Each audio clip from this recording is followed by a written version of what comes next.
يضلل فلا هادي له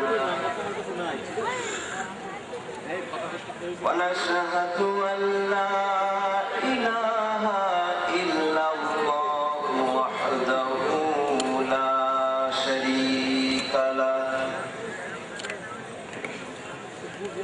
ونشهد أن سيدنا ونبينا وشفيعنا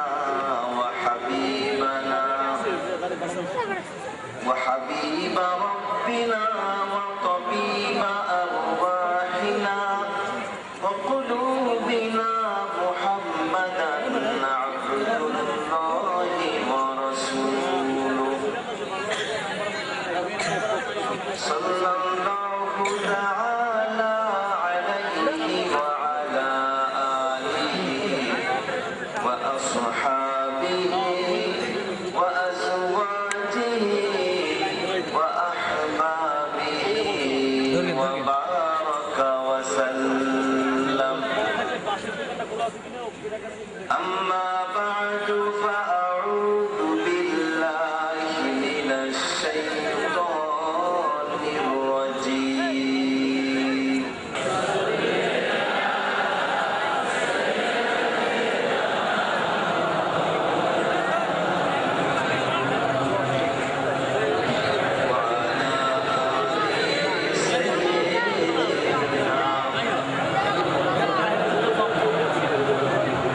সকল মুসলমান উচ্চ স্বরে বলুন আল্লাহুম্মা সাল্লি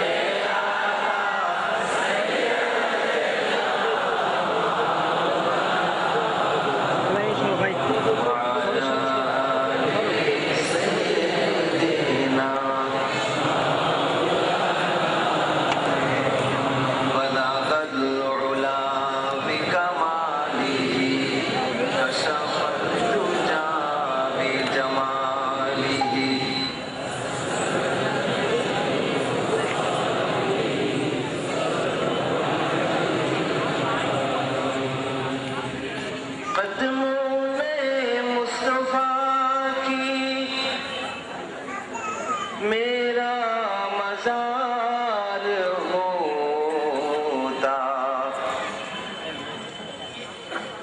कदमों में मुस्तफा की मेरा मज़ार होता वो खाके पाक होती मैं खाके सार होता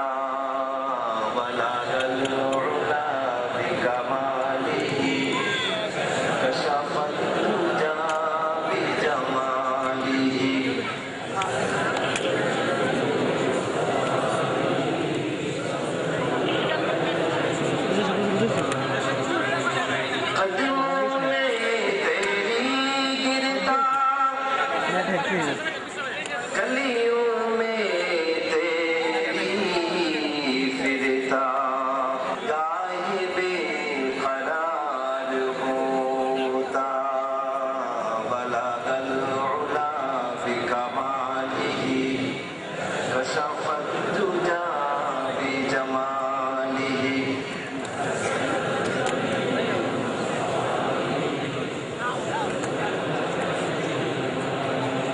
اللهم آمين ربنا ظلمنا أنفسنا وإن لم تغفر لنا وترحمنا لنكونن من الخاسرين يا رب العالمين আজকের এই রজনীতে আমরা তোমার হাজার হাজার বান্দা বান্দি দরুদ ও সালাম করে তোমার দরবারে হাত তুলেছি মাওলা এর সওয়াবটুকু সোনার মদিনায় রাসূলে করিম সাল্লাল্লাহু আলাইহি ওয়াসাল্লামের মুবারকে পৌঁছে দাও তামাম দুনিয়ার মাটির নিচে যত মুমিন মুমিনাত শুয়ে আছেন মাওলা দয়া করে তাদের আরওয়াহ বলে এর সওয়াব পৌঁছে দাও আজকের মাহফিলের আয়োজন যারা করেছেন আর নিকট এবং দূর দূরান্ত আশিকে রাসূল যারা ছুটে এসেছেন আমাদের সকলের জন্য কিয়ামতের দিন মুসিবতের সময় এ মাহফিলকে নাজাতের জরিয়া বানিয়ে দিও মাওলা। मैं बुलबुले नाला हमारा एक कॉल है एक उजड़े हुए गुलिस्तान की मैं बुलबुले नाला हूँ एक उजड़े हुए गुलिस्तान की साइल हूँ मोहताज को दाता दे रब्बना तक़ब्बल मिन्ना इन्नका अंतस समीउल अलीम व तुब अलैना इन्नका अंतत तव्वाबुर रहीम सुब्हान रब्बिका रब्बिल इज्जति अम्मा यसिफून व सलामुन अलल मुरसलीन والحمد لله رب العالمين।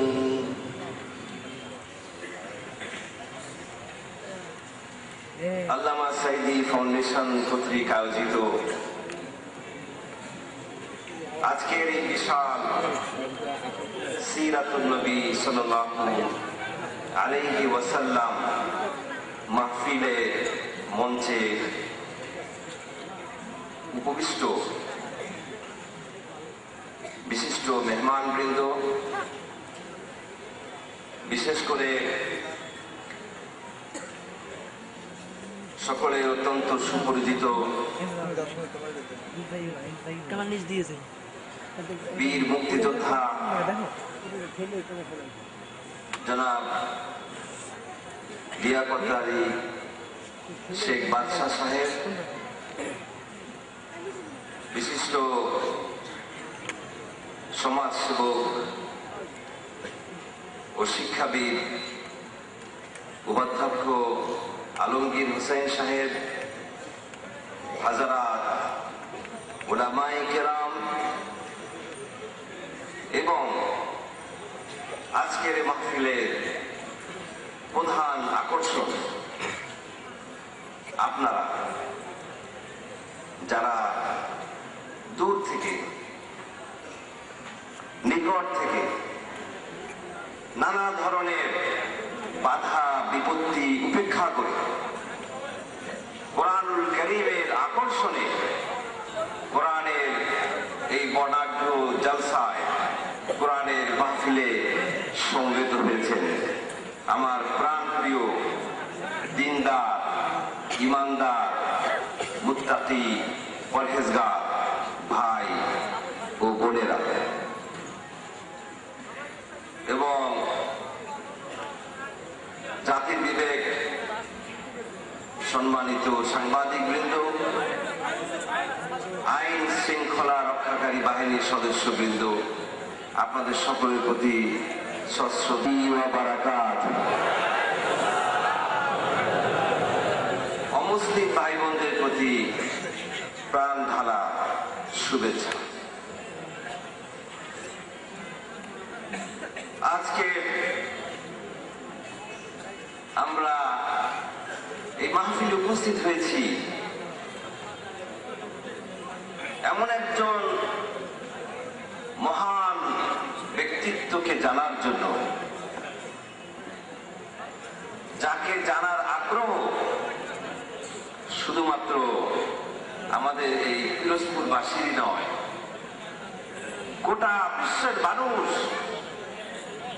আজ ঝঞ্ঝা বিক্ষুব্ধ যুদ্ধ বিগ্রহ কবলিত এই অশান্ত বিশ্বে শান্তি পাওয়ার লক্ষ্যে, মুক্তি পাওয়ার লক্ষ্যে, সমৃদ্ধি অর্জনের লক্ষ্যে যে মহান ব্যক্তিত্বের জীবনকে জানতে চায়, তিনি হচ্ছেন সারা বিশ্বে সকল মানুষের মাঝে শ্রেষ্ঠতম মহামানব, যাকে আল্লাহ রাব্বুল আলামিন এই পৃথিবীর বুকে পাঠিয়েছেন করুণার মূর্ত প্রতীক হিসেবে। বলেছেন তিনি রাহমাতুল লিল আলামিন। যাকে আল্লাহ রাব্বুল আলামিন পৃথিবীতে পাঠিয়েছেন প্রদীপ্ত প্রজ্জ্বল শিখা হিসেবে, সিরাজাম মুনীরা। এমন একজন ব্যক্তিত্বকে আমরা জানার জন্য আজ এখানে সমবেত হয়েছে, যিনি যে কোনো দৃষ্টিকোণ থেকে এই সৃষ্টিকুলের মাঝে সর্বশ্রেষ্ঠ সফলতম মহামানব।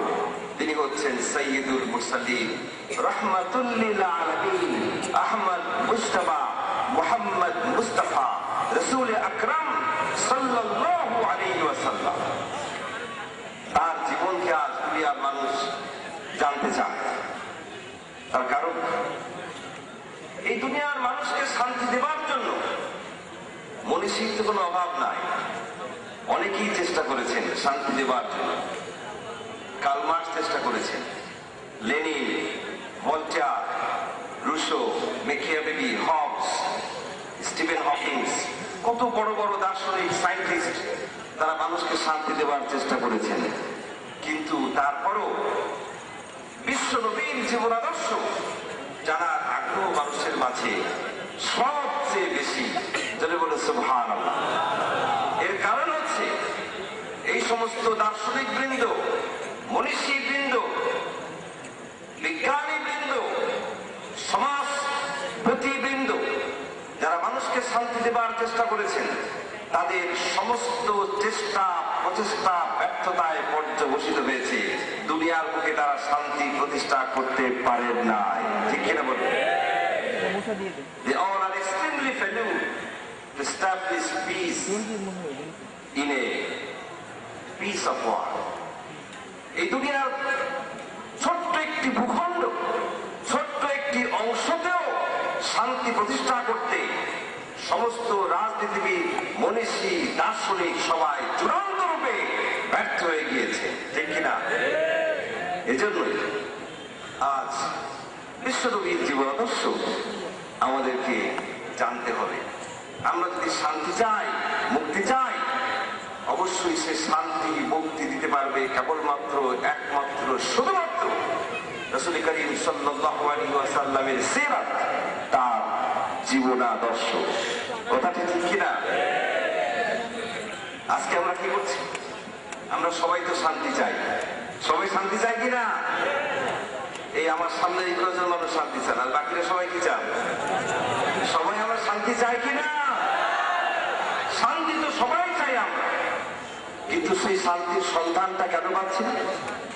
এজন্যই পাচ্ছি না, যেখানে শান্তি রয়েছে সেইখানে শান্তির সন্ধান না করে অশান্তির ভাগাড়ে আমরা শান্তি।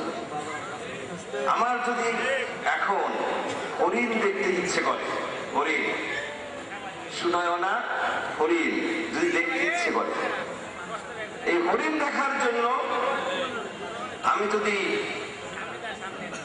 গভর্নমেন্ট স্কুলের মাঠে গিয়ে বসে থাকি, কিংবা জিয়ানগর হাই স্কুল মাঠে গিয়ে বসে থাকি, সেখানে গিয়ে আমি হরিণ দেখতে পারবো? হরিণ যদি দেখতে চাই যেতে হবে সুন্দরবনে। ঠিক কিনা? অথবা চিড়িয়াখানায়, তাহলে এটা হরিণ দেখা যাবে। আমরা রাস্তাঘাটে হরিণ খুঁজলে তো হরিণ দেখতে পাবো না। ঠিক তেমনি ভাবে এই দুনিয়ার মানুষ শান্তি খুঁজি ঠিকই, যেখানে শান্তিটা আছে সেখানে শান্তি খুঁজছি না। শান্তি খুঁজি manmade isms, manmade cultures, manmade civilisations, মানুষের তৈরি করা তন্ত্র মন্ত্র মতবাদ মতাদর্শ, এগুলোর কাছে আমরা শান্তি খুঁজছি। অথচ আল্লাহ রাব্বুল ইজ্জত ওয়াল জালাল সুস্পষ্ট ভাবে ঘোষণা করেছেন, ও পৃথিবীর মানুষ, শান্তি চাও, মুক্তি চাও, সমৃদ্ধি চাও, অগ্রগতি চাও, প্রগতি চাও, এর সকল কিছুই নিহিত রয়েছে আমার পেয়ারা হাবিবের জীবনের মাঝে। লাকাদ কানা লাকুম ফি রাসূলিল্লাহি উসওয়াতুন হাসানাহ। ও দুনিয়ার মানুষ, তোমাদের সকলের জন্য অনুকরণীয়, অনুসরণীয় অনুসরণীয় মহত্তম আদর্শ রয়েছে রাসূল করিম সাল্লাল্লাহু আলাইহি ওয়াসাল্লামের জীবনে। এই ঘোষণাটি কার? যদি বলুন না ঘোষণা কার? আল্লাহর এই সুস্পষ্ট ঘোষণাটি জানার পর কেউ যদি শান্তি পাবার লক্ষ্যে মানব রচিত মতবাদের পিছনে দৌড়ায়, সোশ্যালিজম, কমিউনিজম, সেকুলারিজম, মোনার্কিজম, মানুষের তৈরি করা তন্ত্রমন্ত্রের পিছনে দৌড়ায়, সেখানে কি শান্তির আশা করা যায়? কার্ল মার্কস, লেনিনের পিছনে যদি দৌড়ায়, শান্তি কি তাদের জীবনে আশা করা যায়? আর একজন মুসলমান কোন অবস্থাতেই কোন সাথী নেতা পাতি নেতার অন্ধ অনুসরণ অনুকরণ করতে পারে না। কারণ প্রত্যেকটি মুসলমানের রয়েছে আত্মমর্যাদাবোধ, পার্সোনালিটি, শাখসিয়ত, আত্মসম্মানবোধ প্রত্যেকটি মুসলমানের রয়েছে। তাই একজন মুসলমান জীবনের আদর্শ হিসেবে যদি কাউকে গ্রহণ করতে চায়, তিনি কোনো সাথী নেতা পাতি নেতা হতে পারেন না। অবশ্যই আমরা অনুসরণ করব, অনুকরণ করব সেই মহান ব্যক্তিত্বের, যার মর্যাদা, যার ডিগনিটি, যার অনার দুনিয়ার গুটি কতক মানুষের মাঝে সীমাবদ্ধ নয়, বরং যার মর্যাদা শব্দ আসমান করে চলে গিয়েছে আরশে আজিম পর্যন্ত। সেই মহান ব্যক্তিত্বের অনুসরণ অনুকরণ আমরা করব, ঠিক না? আর তিনি কে? তিনি তো সেই মহান ব্যক্তিত্ব, বিশ্ব নবী, বিশ্ব নেতা, ইউনিভার্সাল প্রফেট মুহাম্মদ রাসূলুল্লাহ সাল্লাল্লাহু আলাইহি ওয়াসাল্লাম। কি তার মর্যাদা! যে সমস্ত নেতার নাম, মনীষীর নাম আমরা জানি, তাদের সাথে বিশ্ব নবীর মর্যাদার কি কোনো তুলনা চলে? রাসূল করিম সাল্লাল্লাহু আলাইহি ওয়াসাল্লামের পায়ের জুতার নিচে লেগে থাকা যে ধুলা, সেই ধুলার সাথেও এদের তুলনা করা সুস্পষ্ট বেয়াদবি হবে। কি মর্যাদা! সাফ বিশ্বনবী, এত মর্যাদা আল্লাহ রাব্বুল আলামিন তার পেয়ারা হাবিবকে দান করেছেন। অন্যান্য নবী রাসূলদের চেয়েও মর্যাদার দিক থেকে অনেক বেশি করে দিয়েছেন। যেমন ধরুন, যত নবী দুনিয়ায় আগমন করেছেন, প্রত্যেককেই কোনো না কোনো কওমের জন্য, কোনো না কোনো জাতির জন্য নবী করে পাঠানো হয়েছে।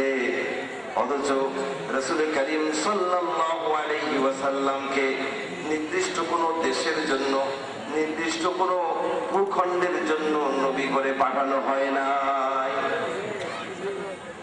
আল্লাহর পেয়ারা হাবিব, তিনি শুধু মক্কাবাসীদের জন্য নবী নন, তিনি শুধু বাংলাদেশীদের জন্য নবী নন, তিনি শুধু আমেরিকানদের জন্য নবী নন, বরং তিনি নবী কাদের জন্য?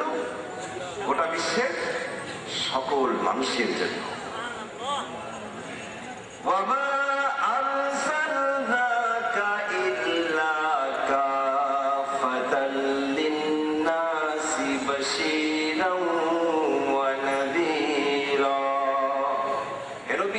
আমি আপনাকে বাশীরা ওয়া নাযীরা, সুসংবাদদাতা এবং সতর্ককারী রূপে পাঠিয়েছি। কাদের জন্য?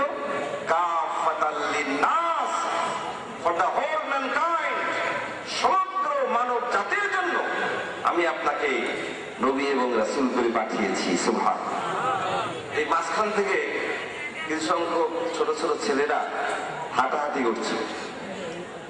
এত বড় বিশাল মাহফিল, এর মাঝখান থেকে হাঁটাহাঁটি করা শয়তানের ওয়াসওয়াসা ছাড়ার কিছুই হতে পারে না। শয়তান এত সুন্দর মাহফিল বরদাস্ত করতে পারছে না, তাই মনের মধ্যে ওয়াসওয়াসা দিচ্ছে যে অনেকক্ষণ ধরে তো বসে আছিস, বাইরে গিয়ে একটু চা খা।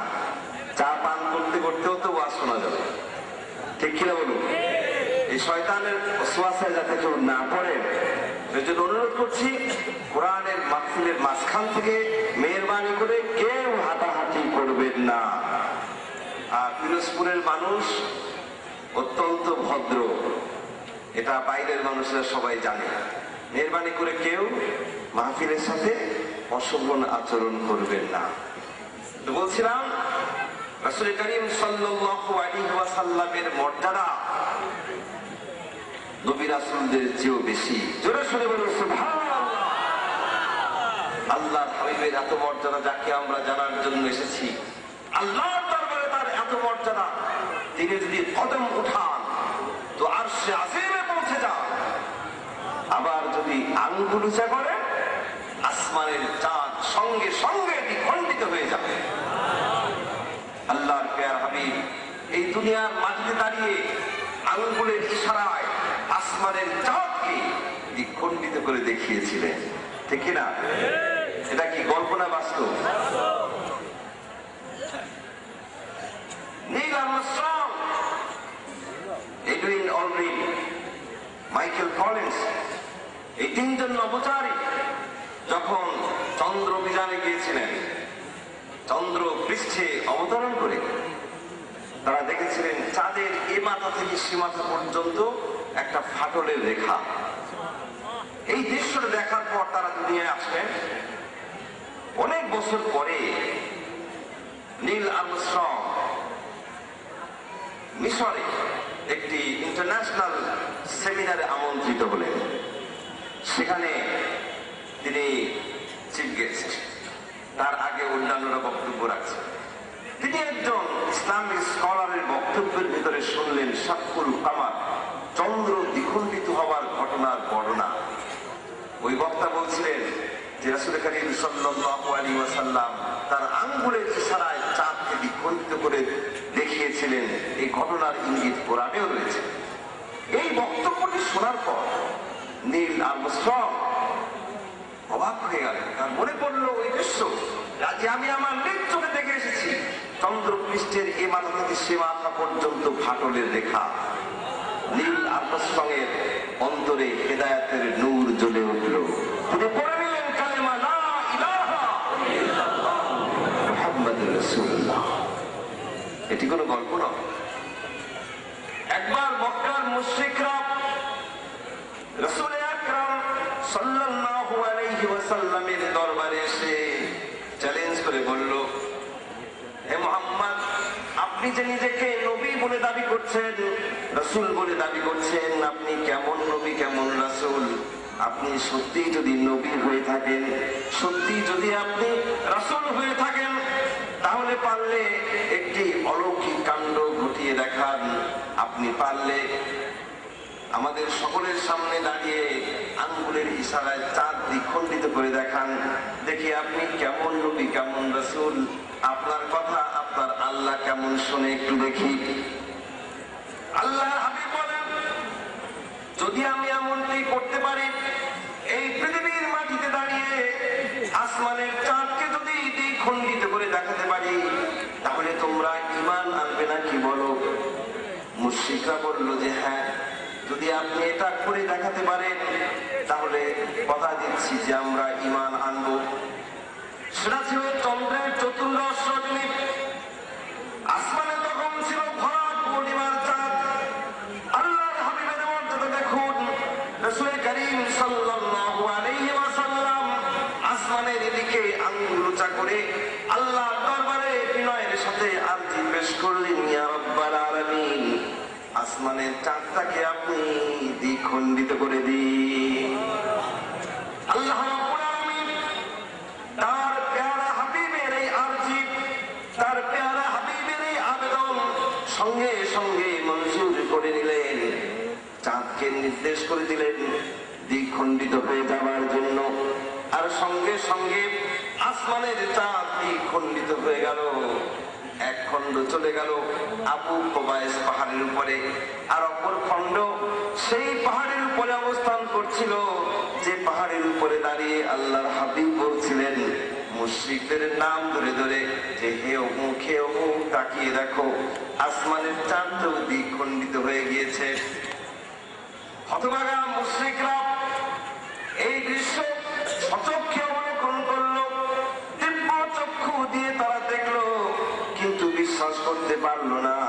তারা বলল, এটা নিশ্চয়ই মুহাম্মাদের জাদু, মুহাম্মদ জাদু করেছে, আমাদের চোখে ধুলো দিয়েছে। তা না হলে কি করে সম্ভব? রক্ত মাংসের মানুষ, চোখের সামনে দাঁড়িয়ে আঙ্গুলের ইশারায় চাঁদ দ্বিখণ্ডিত করে দেখালো, এটা বিশ্বাসযোগ্য কোনো বিষয় হতে পারে না, নিশ্চয়ই মোহাম্মদ একজন জাদুকর। যদি বলুন নাউযুবিল্লাহ। এই মুশরিকগুলো বলছে মোহাম্মদ একজন জাদুকর। কিন্তু এই মুশরিকদের যে দলপতি তখন বলল, আচ্ছা আমরা একটা কাজ করি, চলো আমরা মক্কার বর্ডারে চলে যাই, বর্ডারে গিয়ে অপেক্ষা করি, যত মুসাফির মক্কায় প্রবেশ করবে, মুসাফির ছিলেন তো আমাদের দেশে, তো আবার মুসাফির হলো খয়রাতি।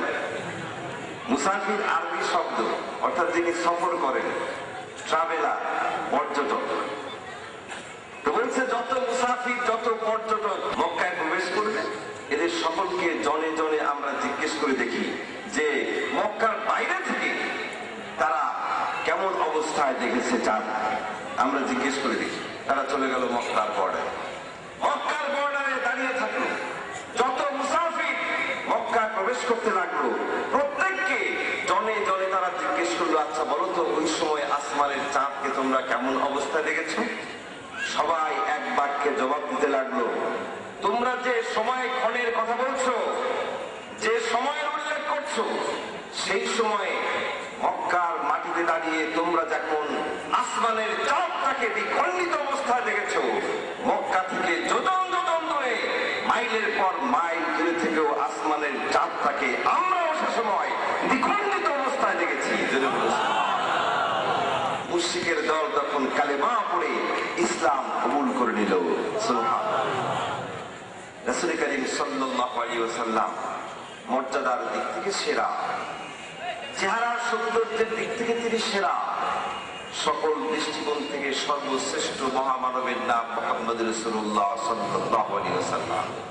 এই পৃথিবীর বুকে যারা শান্তি প্রতিষ্ঠা করার চেষ্টা করেছেন, তাদের মধ্যে যদি আপনি পরিমাপ করতে চান যে কে সফল হয়েছে, চেষ্টা তো অনেকে করেছে, কিন্তু সফল হয়েছেন কে, এটা যদি আপনি বিচার করতে চান, তাহলে সবার আগে যা সুন্দরতম নামখানি আপনার চোখের সামনে ভেসে উঠবে, তিনি আর কেউ নন, তিনি বিশ্বনবী মুহাম্মদ রাসূলুল্লাহ সাল্লাল্লাহু আলাইহি ওয়াসাল্লাম।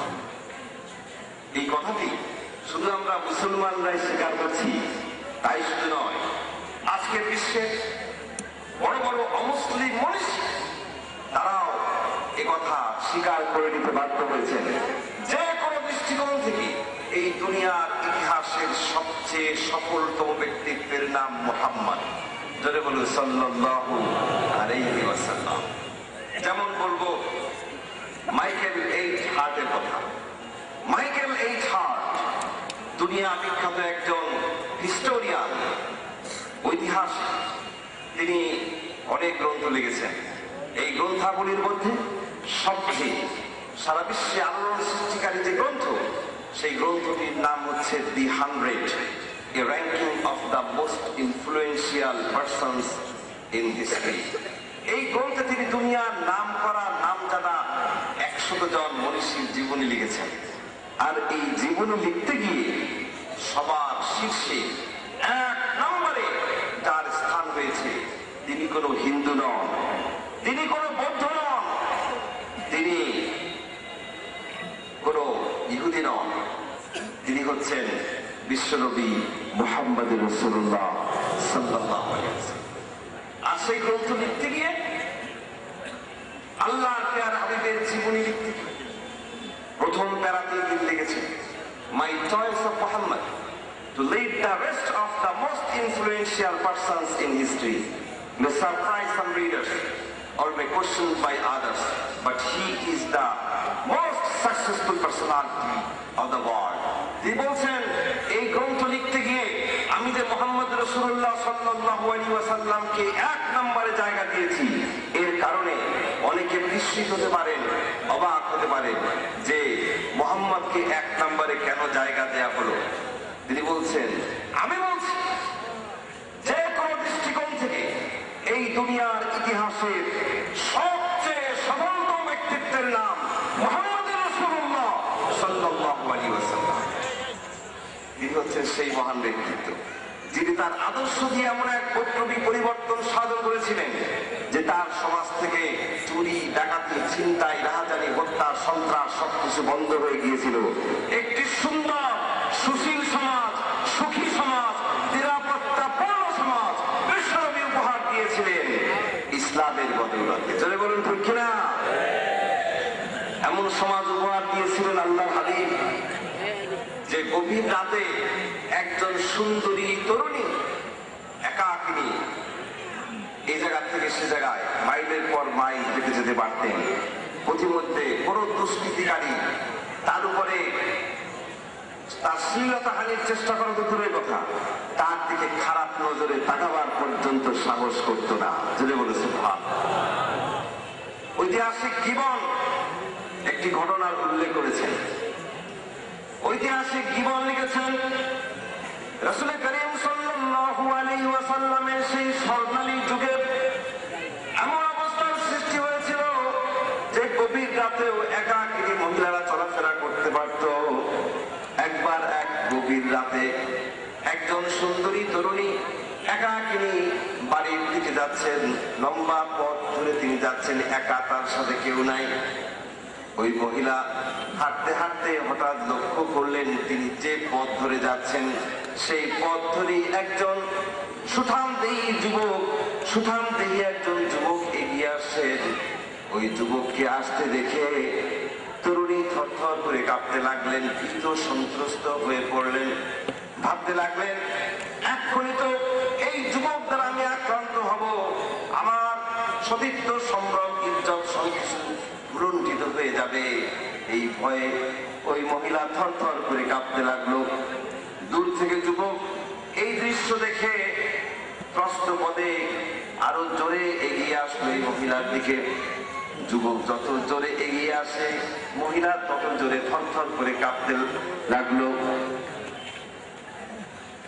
যুবক মহিলার কাছাকাছি এসে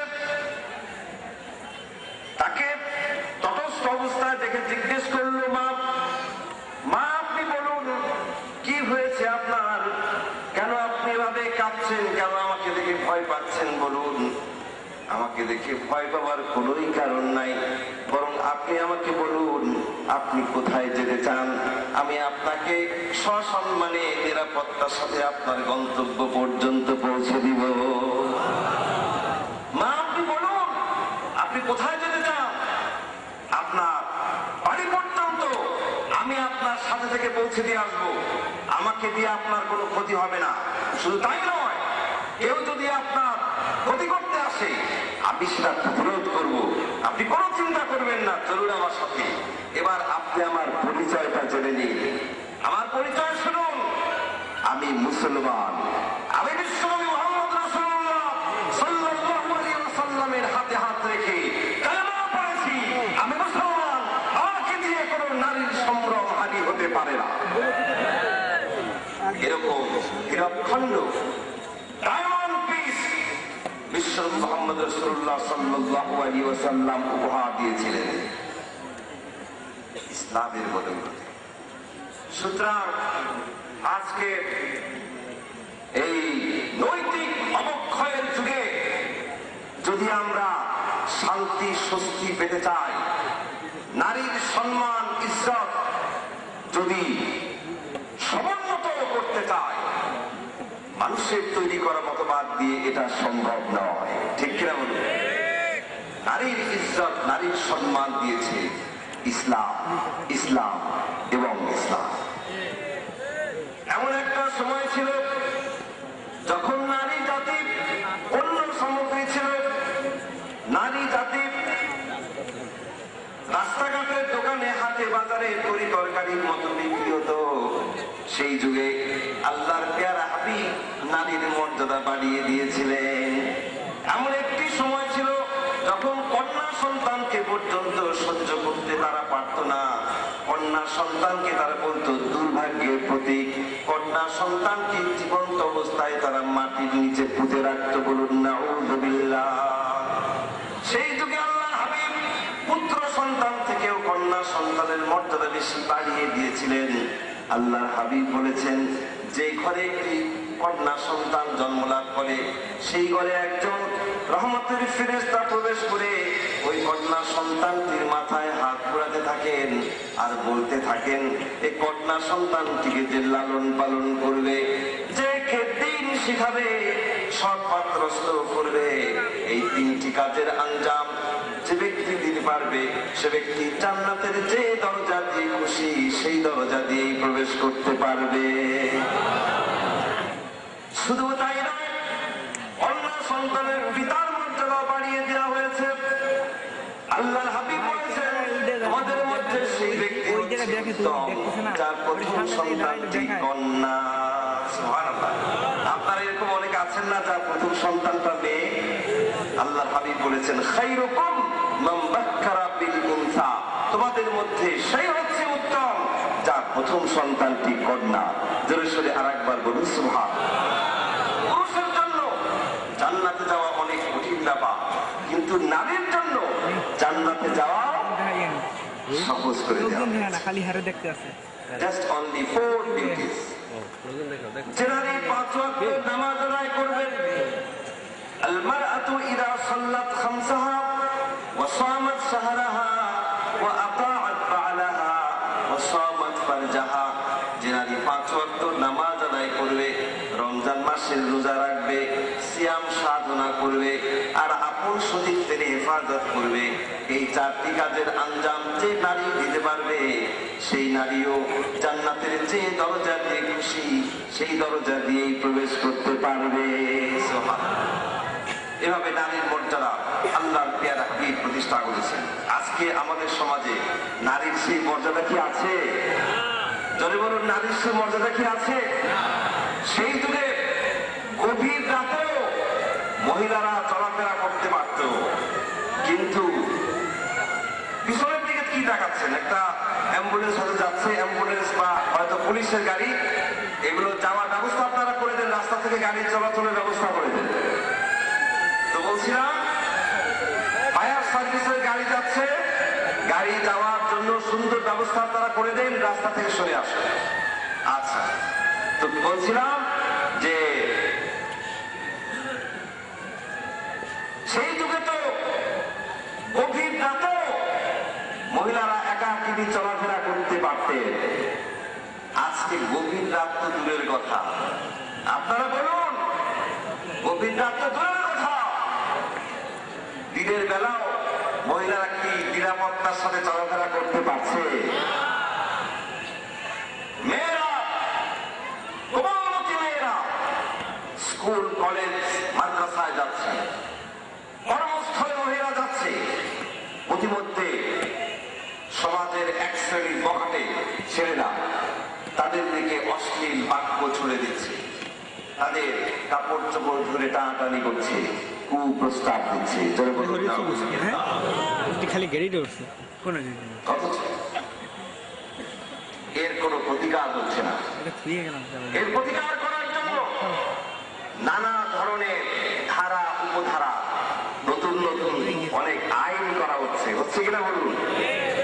এই যে নারী নির্যাতন বা ইফটিজিং বন্ধ করার জন্য নানা ধরনের আইন করা হচ্ছে, কিন্তু নারী নির্যাতন বন্ধ হয় নাই, যৌতুকের অভিশাপ বন্ধ হয় নাই, ঠিক কিনা বলুন?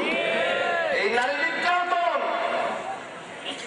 ততক্ষণ পর্যন্ত বন্ধ হবে না, নতুন নতুন আইন দিয়ে, ধারা দিয়ে, উপধারা দিয়ে নারী নির্যাতন বন্ধ করা যাবে না, ইফটিজিং বন্ধ করা যাবে না, যতক্ষণ পর্যন্ত আল্লাহর জমিনে আল্লাহর দ্বীন প্রতিষ্ঠা না হবে, ঠিক কিনা বলুন?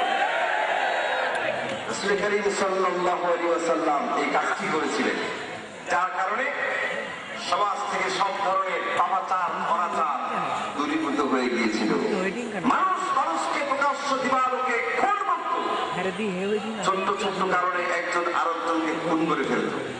আল্লাহর প্যারা হাবিব আইন চালু করলেন, কিসাস। কি আইন? যদি বলুন না কি আইন? কিসাস, হত্যার বদলে হত্যা। কেউ যদি কোনো মানুষকে হত্যা করে, আল্লাহর আইন ধরো তাকে, তার কল্লাটাও দিয়ে নাও। প্রকাশ্য দিবালোকে টাকাটাও নিয়ে নাও। এই দৃশ্য যেন সবাই দেখে। যারা এই দৃশ্য দেখবে তাদের অন্তঃকরণে ভয় ঢুকে যাবে, তারা আর মানুষ হত্যা করার সাহস পাবে না। وكتبنا عليهم فيها أن النفس بالنفس والعين بالعين والأنف بالأنف والأذن بالأذن والسن بالسن والجروح قصاص। আল্লাহর নিকট এই বিষয়টি স্থিরীকৃত হয়ে গিয়েছে। আন্নান নাফস বিন নাফস, জানের বদলে জান, কানের বদলে কান, নাকের বদলে নাক, রক্তের বদলা রক্ত। কেউ যদি মানুষ হত্যা করে ধরো তাকে প্রকাশ্য দিবালোকে তাকেও হত্যা করো। কেউ যদি কারো শরীরে জখমের সৃষ্টি করে তার শরীরেও ঠিক সেরকম জখমের সৃষ্টি করে দাও। সুবহানাল্লাহ। আল্লাহর এই দৃষ্টান্তমূলক শাস্তির ব্যবস্থা যদি আমাদের দেশে চালু থাকতো, হত্যাকাণ্ড ঘটাবার দুঃসাহস কেউ করতে পারত না। আপনি চিন্তা করুন, আপনার চোখের সামনে তরবারির আঘাতে একজনের ধর থেকে মুন্ডুটা আলাদা করে ফেলছে। এই দৃশ্য আপনি নিজে দেখছেন। আপনি আপনার নিজের চোখে এই দৃশ্য যদি কখনো দেখেন, এই দৃশ্য দেখার পর অমাবস্যার গভীর রাতেও আপনার শত্রুকে যদি আপনি নির্জনে কোথাও পেয়ে যান, আপনি আমাকে বলুন, আপনি কি তাকে হত্যা করার সাহস পাবেন? পাবেন না। আপনার মন বলবে, হতে পারেন আপনি এমপি পুত্র, মন্ত্রী, মন্ত্রীর পুত্র, মন্ত্রী ভাই, বিশাল বিশাল প্রভাবশালী লোক আপনি হতে পারেন, কিন্তু আপনার মন বলবে আল্লাহর আইন থেকে আপনি পার হতে পারবেন না। আপনাকেও প্রকাশ্য দিবালোকে নিহত হতে হবে। এই ভয়ের কারণে হত্যাকাণ্ড বন্ধ হয়ে যাবে। আমি দেখেছিলাম মক্কা মুকাররমায় এই কিসাসের রায় কার্যকর। আমি তখন মক্কা বিশ্ববিদ্যালয়ের ছাত্র। একদিন মসজিদুল হারামে জুমার নামাজ পড়ে বেরিয়েছি। বাদে আব্দুল আজিজ প্রধান যে গেট, সেই গেট দিয়ে বেরিয়েছি। বেরিয়ে দেখলাম সমস্ত গেট থেকে মুসল্লিরা বের হয়ে বাদে আব্দুল আজিজের সামনে যে বিশাল খোলা চত্বর, যারা হজে গিয়েছেন মনে পড়ছে আপনাদের, সেই জায়গায় সবাই জড়ো হচ্ছে। আমি চিন্তা করলাম কি ব্যাপার, সবার তো যার যার বাড়িতে চলে যাওয়ার কথা, এখানে জড়ো হচ্ছে কেন? তো আমি একজনকে জিজ্ঞেস করলাম, ভাই what is going to be happen there, হতে যাচ্ছে? তিনি আমাকে বললেন যে দেখো, মসজিদুল হারামে জুমার খুতবার আগে ঘোষণা হয়েছে যে এক ব্যক্তি অপর এক ব্যক্তিকে হত্যা করেছে। মক্কার আদালত ওই ব্যক্তিকেও হত্যা করার জন্য কোরআনের আইন অনুযায়ী রায় প্রদান করেছে। সেই রায় কিছুক্ষণ পর এখানে কার্যকর হবে। এই কথা শুনে আমি তো ভীত সন্ত্রস্ত হয়ে পড়লাম।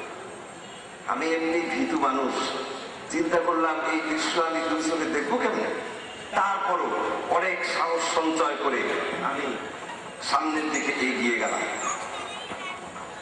সবার ভিড় ঠেলে সামনে চলে গেলাম। দেখলাম হত্যাকারী সেই আসামিকে নিয়ে আসা হলো। কালো একটা পাজামা পরা, কালো একটা জামা গায়ে, কালো একটা কাপড় দিয়ে পিঠ মোড়া করে হাত বাঁধা, কালো একটা কাপড় দিয়ে চোখ তার বাঁধা। এই অবস্থায় আসামিকে এনে সেজদা থেকে ওঠার যে হালত, তাশাহুদের মতো বসা, সেজদা থেকে উঠছে এরকম হালতে তাকে বসিয়ে রাখা হলো। সবাই অপলক দেখতে তাকিয়ে আছে, কি হতে যাচ্ছে। মক্কার বিচারপতির রিপ্রেজেন্টেটিভ তিনি সেখানে দাঁড়িয়ে রায় করে শোনালেন যে এই ব্যক্তি অমুক ব্যক্তিকে হত্যা করেছে। মক্কার আদালত এই ব্যক্তিকেও প্রকাশ্য দিবালোকে হত্যা করবার জন্য রায় প্রদান করেছে। সেই রায় কিছুক্ষণ পর এখানে কার্যকর করা হবে। তবে হ্যাঁ, এই ব্যক্তি যাকে হত্যা করেছে সেই নিহত ব্যক্তির রক্ত সম্পর্কীয় কোনো আত্মীয় যদি উপস্থিত থাকেন আর যদি তাকে ক্ষমা করে দেন, তাহলে আদালত তাকেও ক্ষমা করে দিবে। এরকম ঘোষণা এর আগেও আদালতে দেওয়া হয়েছিল, প্রচার মাধ্যমে দেওয়া হয়েছিল বলে উল্লেখ করা হলো। কোনো সারা শব্দ নাই। এরপর বিচারপতি নির্দেশ দিলেন তাকে হত্যা করার জন্য। আমরা সেখানে উপস্থিত যারা ছিলাম সবাই চোখে পলক ফেলছি না, তাকিয়ে আছে। আমার তো ভয়ে হাঁটু কাঁপছে। দেখলাম জল্লাদ আসলো। জল্লাদের হাতে বিশাল এক তরবারি, চিকচিক করছে, পাতলা এক তরবারি। তরবারিটা নিয়ে আসামির চতুর্দিকে ওই জল্লাদ ঘুরছে। হঠাৎ করে দেখলাম তরবারিটার আগা দিয়ে ওই আসামির পেটের কাছে খুব আলতো করে একটা খোঁচা মার। আমি চিন্তা করলাম খোঁচা মারলো কেন, ঘটনা কি? লক্ষ্য করে দেখলাম যে আসামি তো জানে যে আলহামদুলিল্লাহ, আমরা সবাই বলি আলহামদুলিল্লাহ, আজকে আল্লামা সাঈদী ফাউন্ডেশন কর্তৃক আয়োজিত তাফহিমুল কোরআন দাখিল মাদ্রাসার উদ্যোগে আয়োজিত আজকের বিশাল সিরাতুন নবী সাল্লাল্লাহু আলাইহি ওয়াসাল্লাম মাহফিলে সম্মানিত প্রধান মেহমান, আন্তর্জাতিক খ্যাতি সম্পন্ন মুফাসসিরে কোরআন ও বীর মুক্তিযোদ্ধা ডক্টর মুফতি সৈয়দ নজরুল ইসলাম সাহেব দামাত বারাকাতুহুল আলিয়া আমাদের মাঝে তাশরীফ এনেছেন। আমরা সবাই বলি আলহামদুলিল্লাহ। তার সুললিত কণ্ঠে জ্ঞানগর্ভ বক্তব্য শুনে তারপর ইনশাআল্লাহ আপনারা এখান থেকে সবাই যাবেন। রাজি আছেন? আলহামদুলিল্লাহ। আমি কি যেন বলছিলাম, সেই জল্লাদ আসলে তার হাতে এক তরবারি ঘুরছে। তারপরে পেটের কাছে তো খোঁচা মারলো বলেছে। খোঁচা মারার কারণ ওই আসামি জানে যে কোপ মারবে তার ঘাড়ের উপরে, তাই সে তার ঘাড়টা শরীরের মধ্যে ঢুকিয়ে রেখেছিল, মানে জড়সড় হয়েছিল। আলতো খোঁচা খেয়ে ধরটা মাথা থেকে, এই মাথাটা ধর থেকে আলাদা করে ফেলেছে, সটান হয়ে গিয়েছে। আর অমনি এক কোপে ধর থেকে মুন্ডুটা আলাদা করে ফেলেছে। মাথাটা মাটিতে পড়ে ফিনকি দিয়ে রক্ত বেরিয়েছে। হাজার হাজার মানুষ সেখানে আল্লাহু আকবার বলে চিৎকার মেরে উঠেছে। অনেক মানুষ সেখানে ভয়ে বেহুশ হয়ে গিয়েছে। ওই দৃশ্য দেখার পর সেদিন দুপুরে রাতে ঠিক মতো খেতে পারি নাই, রাত্রে ঘুম হয় নাই, কয়েক রাত ঘুম হয় নাই ভয়ে। আর চিন্তা করেছি আমাদের প্রিয় জন্মভূমি বাংলাদেশে আল্লাহর আইন কিসাসের রায় যদি কার্যকর করা হতো, কিসাসের রায় যদি কার্যকরার মতো আইন আমাদের দেশে থাকতো, তাহলে এরকম করে হত্যাকাণ্ড আর করতে পারত না।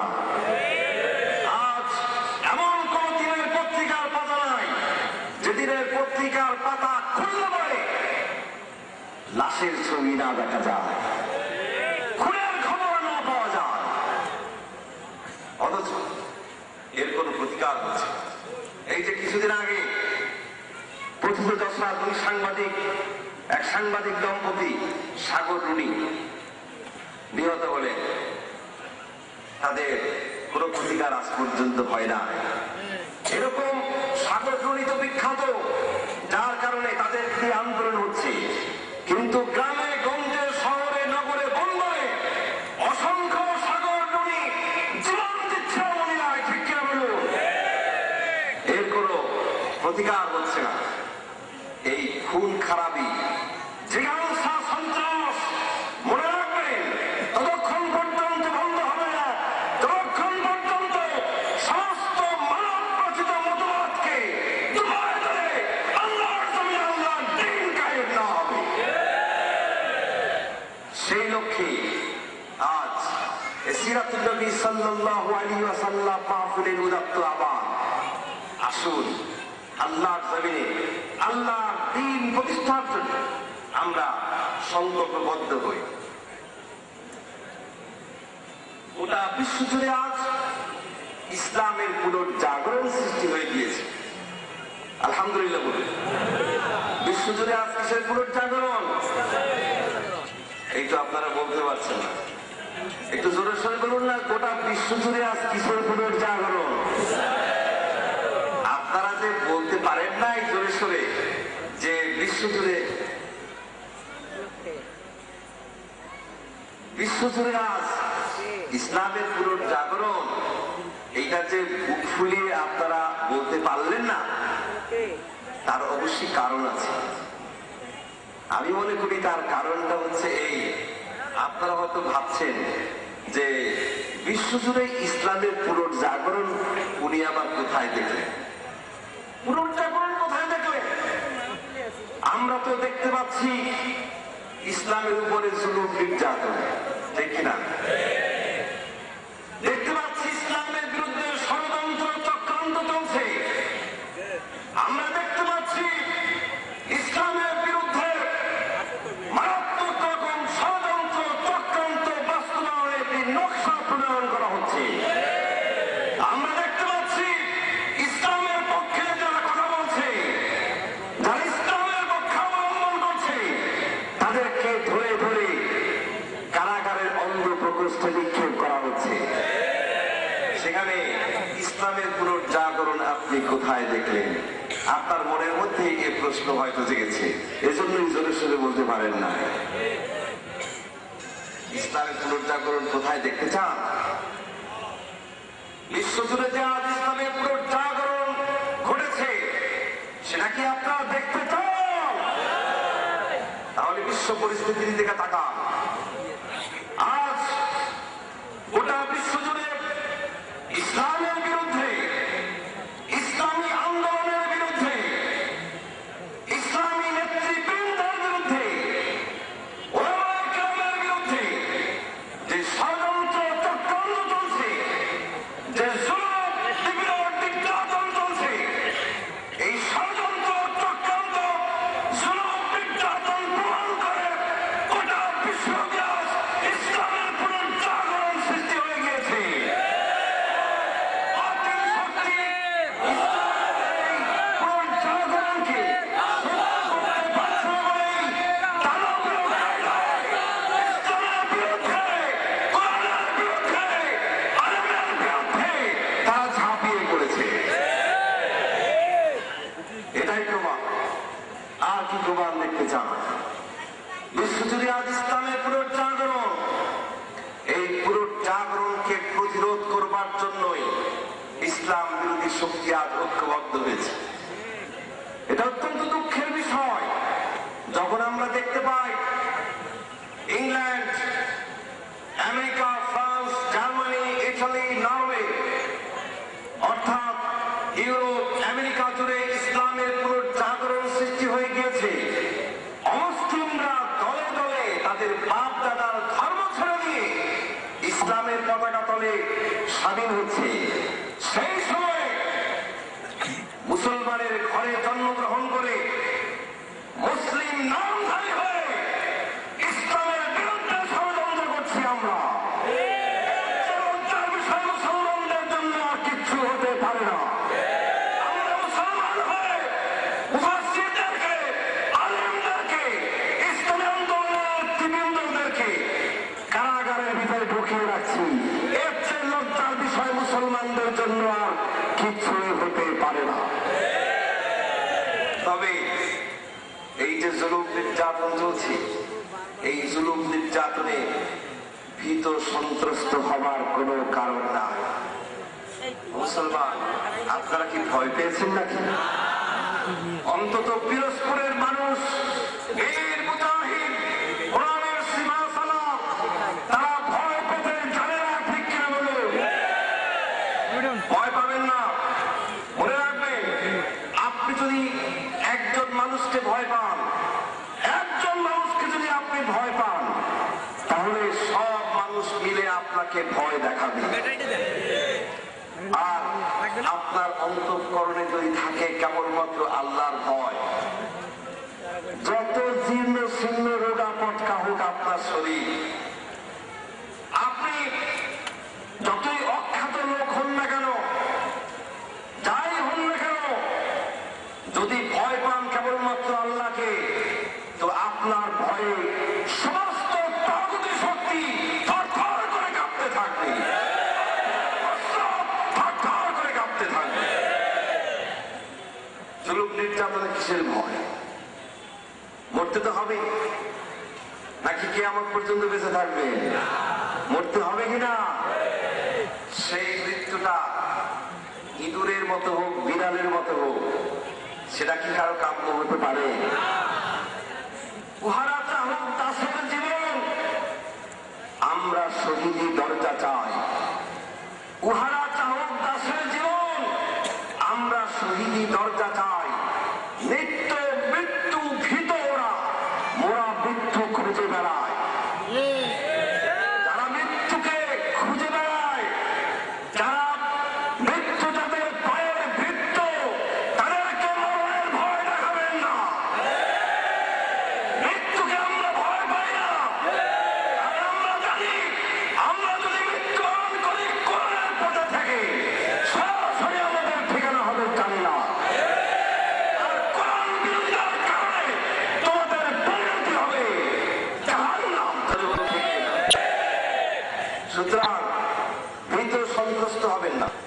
নির্যাতন করে, ষড়যন্ত্র চক্রান্ত করে আজ পর্যন্ত পৃথিবীর বুকে ইসলামের ক্ষতি সাধন কেউ করতে পারে নাই।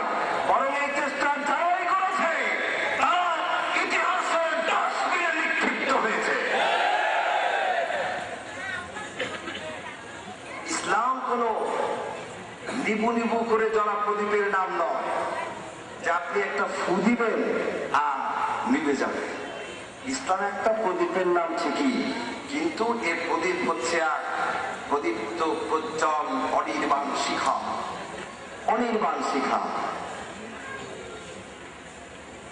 যে শিখা আলো কখনোই নির্বাপিত হতে পারে না, ঠিক কিনা? ইসলাম হচ্ছে এরকম একটা প্রজ্জ্বল অনির্বাণ শিখা। يريدون ليطفئوا نور الله بأفواههم والله متم نوره ولو كره الكافرون। नूरे खुदा की कुफ्र की हरकत पे खंदजन, नूरे खुदा की कुफ्र की हरकत पे खंदजन, फूकों से ये चिराग बुझाना ना जाएगा। ওরা চায় ওদের মুখের ফু দিয়ে আল্লাহর আলোকে নির্বাপিত করে দিবে, ইসলামের অগ্রযাত্রাকে প্রতিরোধ করে দিবে, আর আল্লাহ রাব্বুল আলামিন তার আলোকে প্রজ্বলিত রাখবেন। এতে করে কাফিরদের মনে, মুশরিকদের মনে যত জ্বালা যন্ত্রণার সৃষ্টি হোক না কেন, অর্থাৎ ইসলামের শত্রুরা, কোরআনের শত্রুরা ইসলামের অগ্রযাত্রায় ভীত সন্ত্রস্ত হয়ে যত জ্বলুক পুরুক, আল্লাহর ওয়াদা ইসলামের বিজয়, কোরআনের বিজয় হবেই হবে, সত্যের বিজয় হবেই হবে, জোরে বলুন ইনশাআল্লাহ। And that day is not so far, সেদিন বেশি দূরে নয়। ইসলামের বিজয় ডঙ্কা বাজার সময় এসে গিয়েছে গোটা বিশ্বব্যাপী। সেই দৃশ্য দেখার অপেক্ষায় রয়েছে গোটা বিশ্বের মানুষ, ঠিক কিনা বলুন? আল্লাহ রাব্বুল আলামিন আমাদেরকে আল্লাহর দ্বীন বোঝা এবং সে অনুযায়ী আমল করার তৌফিক দান করুন। রাসূল করিম সাল্লাল্লাহু আলাইহি ওয়াসাল্লামের সিরাত অনুযায়ী আমল করার তৌফিক দান করুন। সবাই বলি আমিন। আমি আলোচনা দীর্ঘায়িত করব না, প্রধান অতিথির বক্তব্য রাখবেন। পরিশেষে আমি আপনাদের সকলের কাছে দোয়া কামনা করছি আমার পরম শ্রদ্ধেয় আব্বার জন্য। আজকের মাহফিলে যার উপস্থিতি ছিল অনিবার্য, পিরোজপুরবাসীর মাহফিলে সভাপতি কিংবা প্রধান অতিথির আসন অলঙ্কৃত করার কথা ছিল যার, কোরআনের সেই পাখি, কোরআনের সেই খাদেম আজ কারাগারের চার দেয়ালে বন্দী। কি অপরাধ করেছে তুই? আজ আমার আব্বার বিরুদ্ধে অভিযোগের পাহাড় রচনা করা হয়েছে, মামলার পাহাড় রচনা করা হয়েছে। বলা হচ্ছে আমার আব্বার জন্মভূমি, তার নারীর টান যে এলাকা পিরোজপুর, এই পিরোজপুরে তিনি নাকি গ্রামের পরে গ্রাম চালিয়ে দিয়েছেন। এই পিরোজপুরে নাকি 30,000 মানুষ তিনি হত্যা করেছেন। এই পিরোজপুর থেকে তিনি নাকি লাখ লাখ মানুষকে দেশের বাইরে চলে যেতে বাধ্য করেছেন। এমনকি কোরআনের এই খাদেম আল্লাহর এই ওলির বিরুদ্ধে নারী ধর্ষণের মামলা দিতেও তারা কুণ্ঠিত হয় না।